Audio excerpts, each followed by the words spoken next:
আমি বিষণ্ণতায় ভুগছি, কিন্তু আমি বুঝতে পারছি না যে আমার মেডিসিন লাগবে না কাউন্সেলিং লাগবে। তো আমি কিভাবে বুঝবো নিজে, নিজে? তো ১ম এ হচ্ছে হ্যাঁ, আপনার সবসময় নিজে বোঝার দরকার নেই। আপনি ডক্টরকে জিজ্ঞেস করতে পারেন। বাট হ্যাঁ, আমরা অনেক কিছু নিজেরা জানতে চাই, স্পেশালি যারা ডক্টরের কাছে যেতে চায় না বা অনেকের হয়তো সুযোগ হয় না।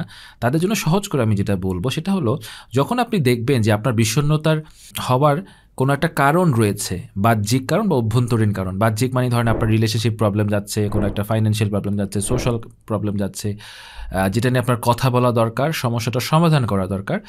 সেক্ষেত্রে ওষুধ আপনার আসলে প্রাইমারিলি প্রয়োজন নেই। আপনার মেইন দরকার হচ্ছে প্রবলেম ফোকাসড কাউন্সেলিং বা ক্রাইসিস ইন্টারভেনশন, যেটাই বলুন না কেন, এক ধরনের কাউন্সেলিং দরকার। কারোর সাথে বসে সাইকোলজিস্ট বা একজন লাইফ কোচের সাথে বসে সেই প্রবলেমটার সলিউশন দরকার, রাইট?